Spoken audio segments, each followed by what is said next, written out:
Muy bien, bienvenidos este martes 7 de agosto a 8:45, sus noticias de forma diferente. Vamos a abordar un tema que ha sido polémico estos días y para que nos explique los puntos que todavía parecieran quedar oscuros, hemos invitado y ha cedido al interventor de la empresa portuaria Quetzal, el señor Alan Marroquí. Alan, bienvenido, buenas noches. Gracias, buenas noches. También nos acompaña hoy Silvia Jereda. Yo quisiera plantear el tema desde dos perspectivas, la forma y el fondo. Vamos a empezar por la forma, Silvia, si te parece, de todo este cuestionamiento que hemos visto en los medios. Y la primera palabra para ti. Muchas gracias. Gracias por estar con nosotros, señor interventor. Inicialmente se anuncia este usufructo de casi 350.000 metros cuadrados.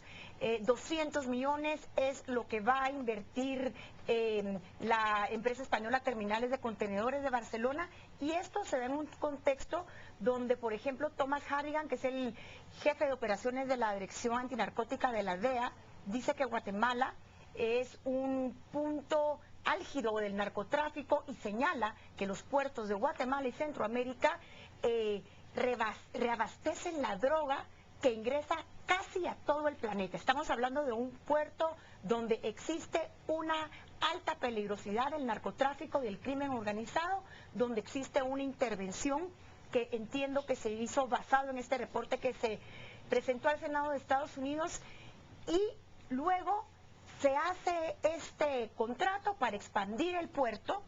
¿Qué criterios se usan particularmente, señor Marroquín, cuando existen indicaciones de que este contrato no fue abierto, que no hubo una licitación pública, que no hubo una transparencia? Este es el contexto real de donde hoy se enmarca esto. Pues sí, ese es el contexto que se le ha querido dar en los medios. Sin embargo, no es para nada cierto. Tengo que decirles que nosotros hemos estudiado todas las opciones. Este tema no es un tema que eso sea un tema nuevo, viene del año 2000.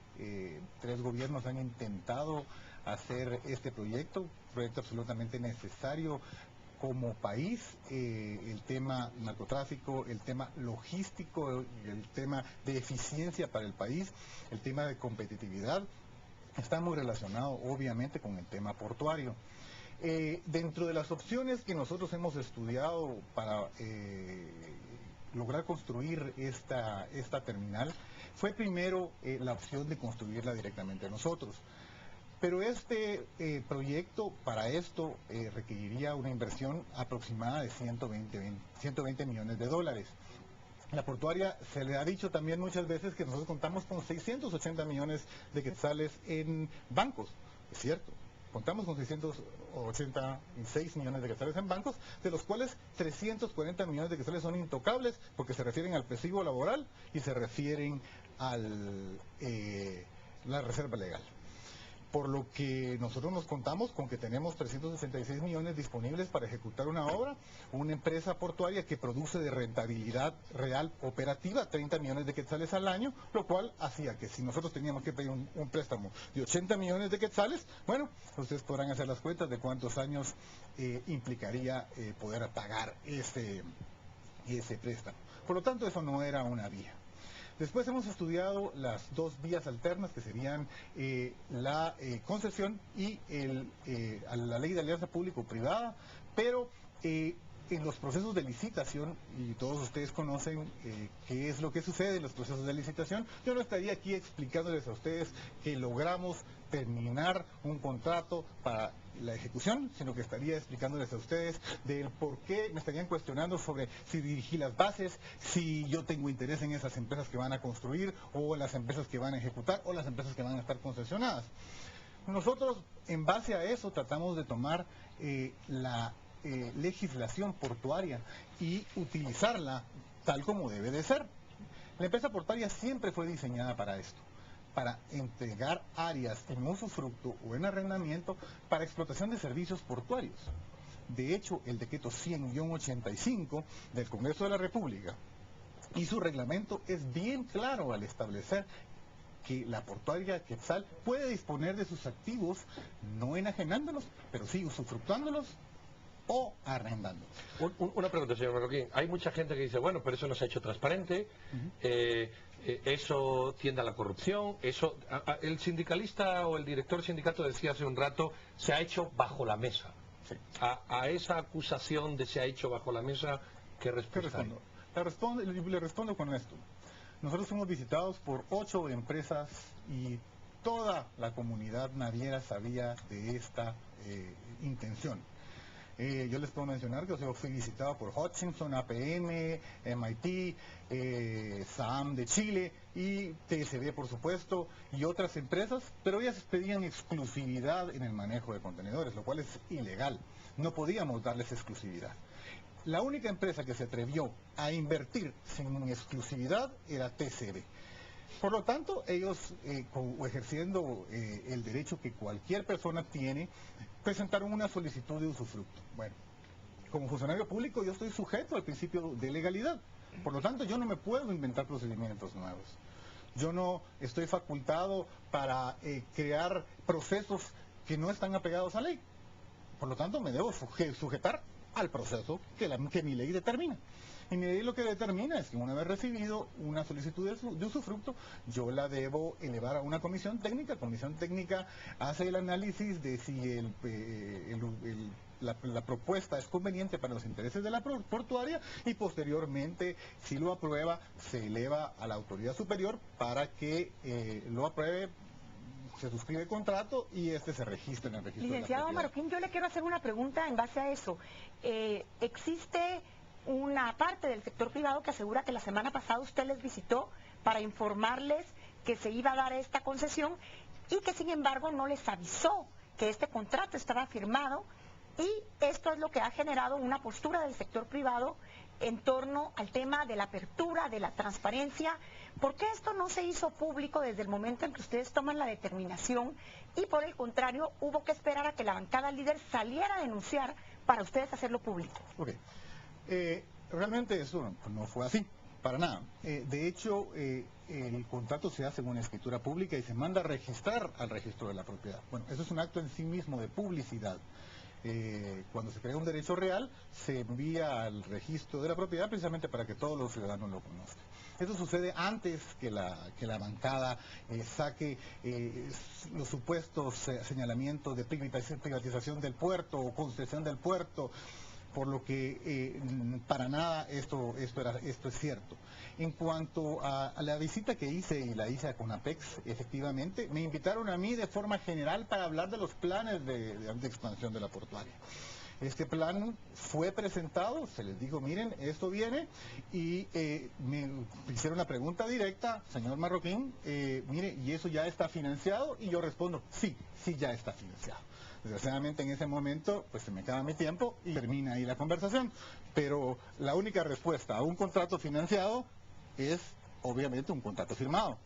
Ahora, tengo que decirles que un contrato firmado nosotros como gobierno no lo consideramos un contrato, digamos, ejecutable, sino hasta el momento en que nos entreguen las garantías correspondientes. Y nosotros debíamos responsablemente esperar a que se nos entregaran esas garantías. ¿Y estas ya fueron entregadas, estas garantías? Estas garantías fue lo que el señor presidente ha decidido suspender por 10 días. Para que se entreguen, pero ya la empresa española vino a Guatemala el día de ayer con la intención de que se les entregara ya tomar posesión del terreno con las garantías en mano. Hay gente que pone en la balanza, ahora se opera de esta manera, en un futuro se va a operar de otra, y eso es lesivo a los intereses del Estado, se va a perder dinero, no se va a ser competitivo, alguien se va a llevar eso y los vamos a perder los nacionales. Ese argumento, ¿qué hay que decir? Ok, miren, yo realmente a mí ese argumento me preocupa mucho. Me preocupa mucho de fondo. Porque yo he tenido muchas reuniones, inclusive el día de hoy, largas reuniones con los sindicatos, y yo nunca he obtenido de parte de ellos una propuesta de decir, señores, estos señores van a entrar en operación en 3 años. Tenemos 3 años, 1985 que comienza la empresa portuaria, más 3 años para ponernos al día. Vamos a competir, le vamos a entrar duro, invirtamos en nuestro muelle, nosotros nos comprometamos a trabajar más. Eso no es la actitud que ellos tienen, es la actitud que deberían tener, porque nosotros no vamos a sacrificar a 15 millones de guatemaltecos por 1.400, 1.200 empleados que tenemos allá adentro. Ellos deben, y se les garantiza que no va a haber ningún despido. Pero vamos, como contraparte, deben trabajar duro, deben tecnificarse. Hay un tema en esto. Se ha dicho de que la empresa española va a tener socios locales. ¿Es correcto? Se ha manifestado que existen socios locales derivado a que en la escritura pública aparece su abogado, y esa es la interpretación que yo le doy porque no les puedo dar respuesta, solo tendría que responder TCD. Yo veo que su abogado tenía una acción. Supongo que a eso se refieren. Julio Girón, por ejemplo, que se ha dicho que está en este contrato, ¿usted tiene algún tipo de relación con él? Porque se sabe que él manejó las grúas. No tengo ninguna, ni le conozco. Pero más importante, nosotros dentro de los requisitos del contrato hemos solicitado que ellos hagan, conforme a la ley de extinción de dominio, su declaración de quiénes son sus socios. O sea que si hay socios locales, estaríamos en la obligación de saber quiénes son estos socios. Por supuesto. ¿Y por qué una empresa tan grande necesitaría socios de un país tan pequeño? Es estratégico, es estratégico. Es lógico que uno quiere hacer participar al mercado guatemalteco. Es igual, yo si estuviera en esa posición, y evidentemente ellos la han manifestado, también buscaría banca guatemalteca, porque todo esto apuntala al proyecto. Todo esto hace que la industria nacional, la economía nacional también participe del proyecto. Y esa es la intención. Habría que preguntarle a ellos exactamente cuál es su componente de socios. Nosotros sí ya tenemos la declaración y sabemos perfectamente que ellos pertenecen, son una subsidiaria a Marine Group TSB de Barcelona. Nos queda un minuto, señor Marroquín. Sí, claro. Una pregunta que yo le quiero hacer directa. Este proyecto rompe lo que en Guatemala nadie ha querido demostrar y todo el mundo sabe que son las mafias portuarias. Pretende romper las mafias que hay en los puertos y aunque no guste escucharlo, llevamos por años viendo cómo eso es un hervidero de gente que vive, que entra moviendo contenedor y termina con 5 guardaespaldas liderando organizaciones. ¿Es esta la idea? ¿Se puede o vamos a tener una mafia paralela? Y particularmente en un puerto donde están ingresando precursores en cantidad. Ustedes tienen más de 60 toneles de precursores. Nos quedan 30 segundos, pero intentemos. Okay. Bueno, lo intentaré resumir. Efectivamente, el puerto se ve amenazado por diversas mafias. Efectivamente, esto es un ataque a las mafias porque evidentemente una empresa operando bajo la calidad que una empresa como esta operaría, con estándares de seguridad completamente distintos, con cámaras, circuitos cerrados de televisión, con monitoreo a sus empleados, pues evidentemente va a dar garantías de seguridad mucho mayores de lo que la empresa portuaria en este momento puede dar. Muy bien, señor Marroquín, le agradecemos, el tiempo es corto, le damos las gracias por dar la cara aquí después de las críticas que ha habido y lo vamos a seguir posiblemente molestando porque creo que este tema lamentablemente se va a estirar. Si ustedes no se van, vamos a volver con otro tema muy importante, el RENAP. No se mueva.